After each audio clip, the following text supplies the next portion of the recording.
زندگی کا آغاز کرتے ہیں۔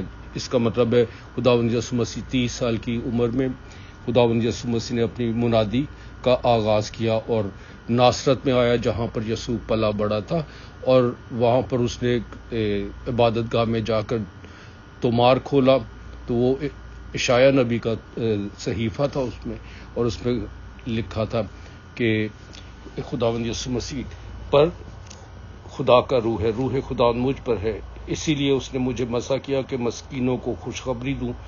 اس نے مجھے اس لیے بھیجا کہ قیدیوں کو رہائی اور اندھوں کو بینائی اور کچلے ہوئوں کو آزادی بخشوں۔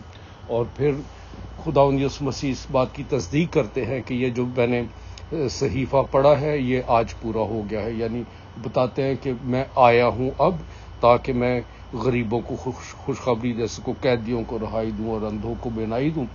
اور اس بات سے وہاں پر جو فقی اور فریسی ہیں وہ جو ایسی بات سنتے ہیں تو وہ اس بات سے خفا ہو جاتے ہیں کہ یہ کون آ گیا ہے، لیکن خداوند یسوع مسیح بتاتے ہیں کہ میں آیا ہوں، اور سارے جو بھی اسرائیل میں سے جو نبوت کرتے تھے وہ ساری نبوتیں پوری ہوئی ہیں۔ اور پھر وہ حوالہ بھی دیتے ہیں کہ کس طرح سے صارفت کی ایک بیوہ کہ ان میں سے کسی کے پاس نہ گیا، اور الیسا نبی کے وقت اسرائیل میں بہت سے کوڑی تھے لیکن ان میں سے کوئی پاک صاف نہ کیا گیا سوائے نعمان سریانی کے۔ اس بات کا مطلب ہے کہ وہ جو یسوع کو سنیں گے ان کو تو سمجھ آئے گی، لیکن وہ جو خداوند یسوع مسیح کی تعلیمات پر خفا ہو رہے ہیں ان کے لیے یہ مثال ہے کہ نعمان سریانی اور جو صارفت کی بیوہ وہ ان پر تو خدا کا رحم ہوا، لیکن دوسروں پر کیا ہوا؟ کیونکہ وہ ماننے والے نہیں تھے۔ تو جو خداوند یسوع مسیح کو مانتا ہے وہ ہمیشہ کی زندگی پاتا ہے، جو اس پہ ایمان لاتا ہے، اور یہ جو خفا ہونے والے تھے یہ اپنی مخالفت میں آگے بڑھتے چلے جائیں گے۔ آج کی ان دونوں تلاوتوں سے میرے عزیز بھائی اور بہنوں ہمارے لیے کیا درس ہے؟ نمبر 1 کہ جو ہم سے پہلے چلے گئے ہیں وہ خدا کے پاس ہے، وہ گھر پہنچ گئے اپنے، وہ انگلش میں کہتے ہیں نا home, he is home, she is home, یعنی وہ خداوند کے پاس پہنچ گئے، اور اب وہ خدا کو روبرو دیکھتے ہیں۔ اس لیے ان کے بارے میں غم میں رہنا، دکھ میں رہنا، ماتم کرتے رہنا یہ مسیحوں کا شیوا نہیں۔ کیوں؟ کیونکہ ہم صرف موت نہیں بلکہ ہم ہمیشہ کی زندگی پر، ہم جی اٹھنے پر ایمان رکھتے ہیں۔ تو اس لیے جب بھی ہمارا کوئی عزیز چلے جاتا ہے تو یاد رکھیں کہ وہ اب خداوند کے پاس ہے، اور وہاں سے وہ آپ سب کے لیے دعائیں کرتا ہے، اور پھر ہمیں بھی یہ امید ہے کہ ہم بھی خداوند یسوع مسیح سے ملیں گے۔ اور یسوع نے خود کہا کہ جو مجھ پر ایمان لاتا ہے وہ ہمیشہ کی زندگی پائے گا، تو ہمیشہ کی زندگی خدا کے ساتھ ہی ہے۔ اور ایک جو بات ہے کہ جب کوئی ہمارا عزیز چلے جاتا ہے تو ہم کہتے ہیں نا کہ فلاں دن اس کی برسی ہے، نہیں، وہ برسی نہیں ہوتی، اس کو کہنا چاہیے کہ اس کی اتنی سالگرہ ہے آسمان پر، یا آج کے دن وہ آسمان میں پیدا ہوا تھا، تو زندگی کا آغاز ادھر ہو گیا۔ یہ مٹی والی جو زندگی ہے جس سے ہم بنے ہیں یہ تو ادھر ہی رہ جائے گی، لیکن اصل زندگی جو ہے وہ خداوند کے پاس ہے۔ تو جب بھی آپ کہیں کہ ہمارے عزیز کو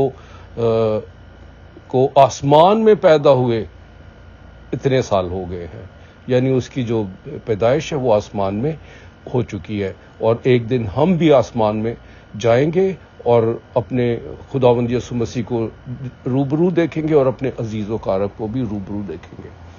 آج کی جو انجیل ہے وہ ہمیں یہ درس دیتی ہے کہ خداوند یسوع مسیح کا کلام جو ہم پاک یوکرس میں سنتے ہیں، اس کی تلاوت ہم اپنے گھروں میں بھی کرتے ہیں، جب یہ کریں تو اس پر ہمارا ایمان لانا چاہیے، اور وہ جو تعلیمات یسوع نے ہمیں دی ہیں ان پر عمل کرنا چاہیے، جو ہمارے اپنے اندر کی جو باتیں ہیں فقی اور فریسیوں کی طرح، اسکرائبس کی طرح، کہ جو ہمیں منع کرتی ہیں سچ بولنے سے کیونکہ نقصان نہ ہو جائے، جو ہمیں منع کرتی ہیں کسی کی مدد کرنے سے کہ میں کیوں کروں. تو یہ وہ فقی اور فریسیانہ جذبات ہیں جن کے ذریعے سے ہم خدا کے کلام سے ہمیشہ دور ہو سکتے ہیں.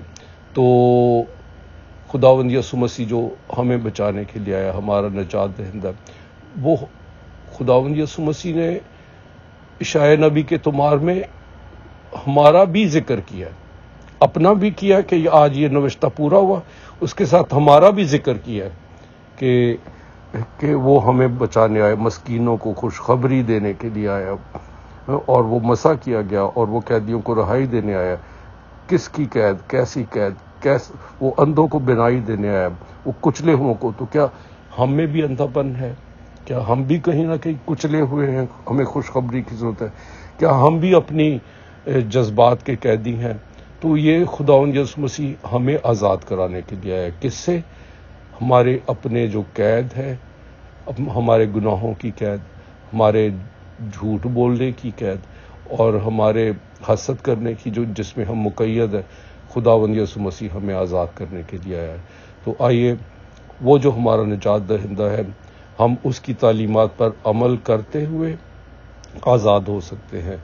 ہمارا کچلا پن جو ہے وہ ہمیں صحت اور تندرست کر سکتا ہے. ہمارا اندھا پن کہ جو ہم وہ سچائی کو بھی دیکھنے سے انکاری ہیں، تو وہ ہمیں آنکھیں دینے کے لیے آیا ہے، آزادی دینے کے لیے آیا ہے. تو اس وجہ سے خدا کا لاکھ لاکھ شکر کیا کرے کہ خداوند نے ہمیں چن لیا ہے تاکہ وہ ہمیں رہائی دے، گناہوں سے رہائی دے، بد خیالوں سے رہائی دے، اور ہم قدوسیت کی طرف بڑھتے جائیں. خداوند یسوع مسیح کے نقش قدم پر چلتے ہوئے، اسے اپنا نجات دہندہ مانتے ہوئے، اس کی تعلیمات اور باتوں پر عمل کرے. خداوند آپ کو اور مجھے ایسا ہی کرنے کی توفیق عطا فرمائے. آمین.